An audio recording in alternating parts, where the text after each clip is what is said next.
Olá pessoal, hoje nós estamos aqui para conversar com o professor Gerson Pires. Ele é professor de teologia, é o autor do material didático da disciplina Antropologia Teológica e nós iremos conversar um pouco com ele acerca desses conteúdos. Bom dia, professor Gerson. Bom dia, é um prazer, um privilégio estar aqui e conversarmos um pouco daquilo que já escrevemos a respeito. Muito bem. Professor, no seu livro, o senhor trabalha inicialmente com as definições do que seja antropologia. E aí o senhor fala o que é antropologia filosófica, sociológica e etc. Ou seja, existem várias ciências que trabalham a questão do homem, né? Inclusive a teologia. Eu gostaria de perguntar para você qual seria o diferencial, né? Qual seria o diferencial dessa disciplina em relação às outras, né? Qual a contribuição que ela transmite ou que ela contém, né, na formação de um acadêmico, né? Isso me faz lembrar a historiazinha de 3 cegos que foram levados para conhecer um elefante. Como eram cegos, dependiam somente do tato e não da visão. Então um deles, ao chegar ao elefante, abraçou uma das pernas do elefante, das patas. O outro apalpou e viu a parte lateral da barriga do elefante. E outro pegou, encostou na orelha. E então chegaram à conclusão de que o elefante, para um, era como se fosse uma coluna. Para outro, como se fosse uma parede. E a outro, alguma coisa meio mole, que seria a orelha. Todos os 3 tinham razão. E todos os 3 estavam errados no seu conteúdo total. A mesma coisa acontece no estudo da antropologia. Quando enfocamos do ponto de vista da comunidade, da sociedade em que o indivíduo se acha inserido, nós teríamos o que nós chamamos de antropologia cultural. Isto é, a ideia que se desenvolveu do homem dentro de uma comunidade, olhando de acordo com aquilo que a comunidade desenvolveu durante um tempo. Por outro lado, se nós estudamos o homem do ponto de vista científico, ou seja, do ponto de vista biológico, psicológico, sociológico, então nós teríamos aí a antropologia científica. E quando nós examinamos o homem do ponto de vista do estudo da razão, o enfoque racional, nós teríamos aí a antropologia filosófica. Todas elas, a origem, a base, o fundamento desse conhecimento antropológico se centraliza e tem o seu início no homem. A antropologia teológica, no entanto, é diferente. Enquanto as outras vêm do mundo natural, a antropologia teológica, fundamentada na revelação escrita, ou seja, nas escrituras sagradas, é uma visão sobrenatural do homem, em que os fundamentos, os pressupostos desta visão se encontram na escritura sagrada, que é considerada pelas igrejas, pelas religiões cristãs, como sendo a mensagem de Deus para o homem. Então, esta é a grande diferença em que a antropologia teológica, fundamentada nas escrituras sagradas, tem a visão sobrenatural. É verdade que às vezes tem algum problema quanto à questão de interpretação daquilo que está escrito aqui, mas esse problema também é possível de ser resolvido do ponto de vista teológico. Ok. Professor, o senhor sabe que durante a Idade Média, por exemplo, né, nós tivemos um paradigma teocêntrico, onde Deus, a revelação, a Bíblia, a religião, ocupava todo aquele espaço, né? Depois, com o advento da modernidade, né, nós tivemos uma mudança de paradigma. E a religião, a Bíblia, Deus, o transcendente, perdeu o seu espaço, né? A gente, de certa forma, pelo menos assim, no meio acadêmico, a gente percebe isso. Por exemplo, períodos anteriores, nós vemos que a própria filosofia, ela andava junto com a teologia, elas estavam muito próximas, né? A teologia absorvia muita coisa da filosofia.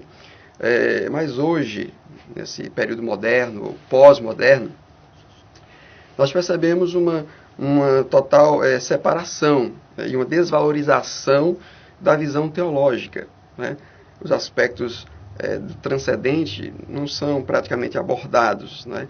Então, a visão racionalista praticamente é a única razão, é a única visão ou perspectiva que impera no mundo acadêmico, né?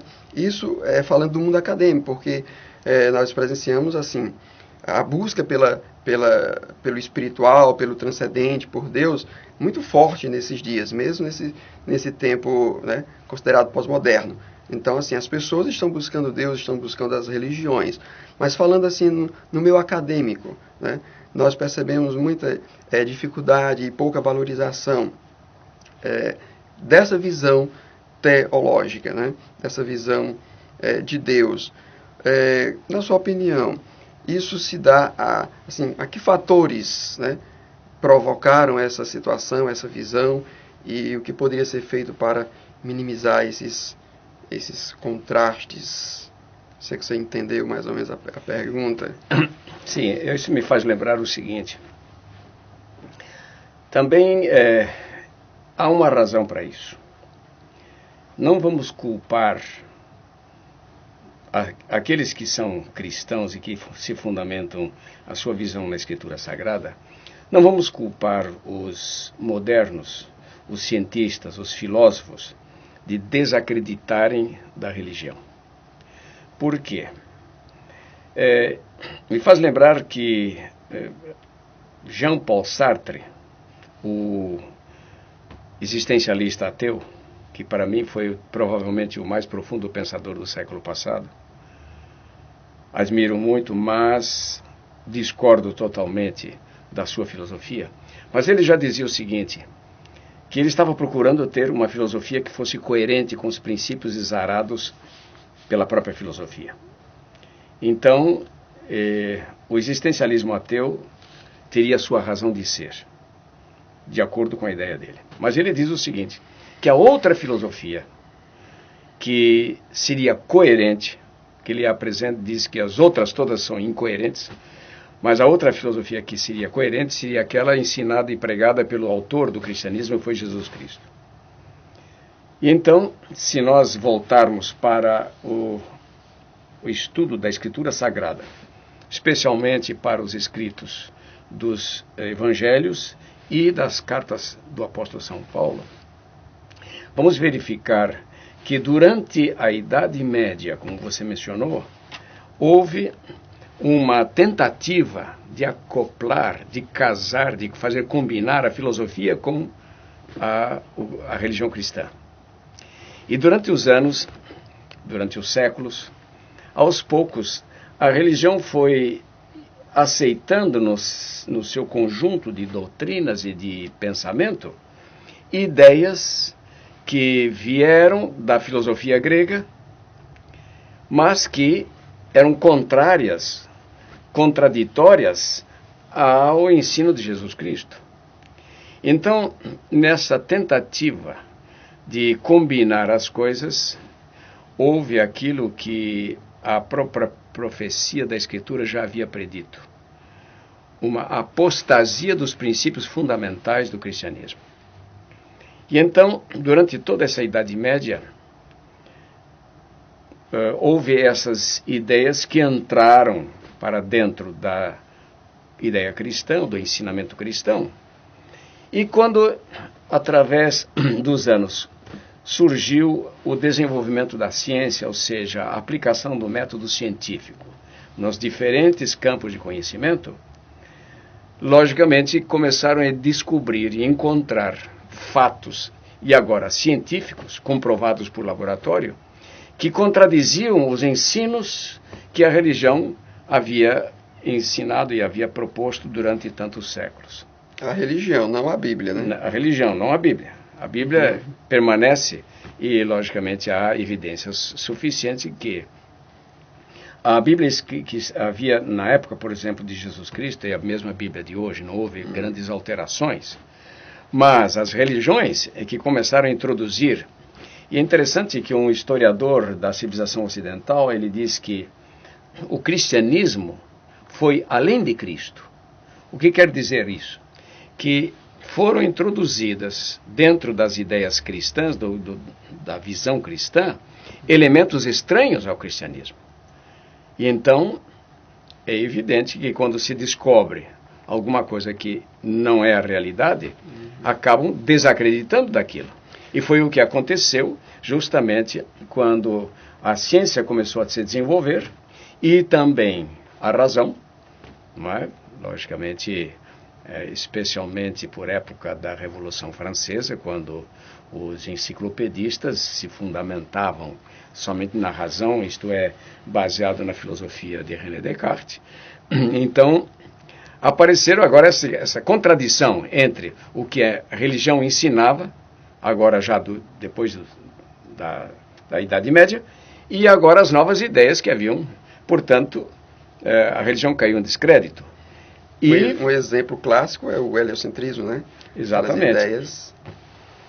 Então, essa ideia que veio através da Idade Média e que se comprovou em vários elementos e que não eram corretos, não eram verdadeiros depois das descobertas científicas, então o que acabaram fazendo? Desacreditando a religião totalmente. E aí surgiu, logicamente, dois grandes polos de pensamento, o pensamento racional e o pensamento científico. E então, negando os fundamentos da revelação. É verdade que, aos poucos, ao se estudar a Escritura Sagrada, de acordo com um princípio fundamental de interpretação, o princípio do método gramático histórico, pode-se hoje reconstruir, diria eu, uma visão teocêntrica do mundo, fundamentada nas Escrituras Sagradas, que podem enfrentar e apresentar argumentos lógicos contra as visões científicas e filosóficas de hoje. E, diga-se de passagem, existem vários filósofos que se consideravam ateus e que reconheceram, com o correr do tempo, que há um Deus para eles e que mudaram a visão das coisas. De maneira que a nossa ideia foi essa, de apresentar agora uma visão antropológica, né? A estudar a antropologia do ponto de vista teológico bíblico. Então, assim, se eu entendi aqui o seu pensamento, então você acha que os excessos, seria uma pergunta, você acha que os excessos cometidos pela Igreja na Idade Média contribuiu para essa revolução, ou não digamos revolução, mas essa antipatia ou essa rejeição por parte dos racionalistas de tudo que cheirava a religião? Não tenha dúvida. E nós vemos isso também em virtude de certas reações desses racionalistas, daqueles dos filósofos, especialmente durante a Revolução Francesa, que quis abolir totalmente a religião.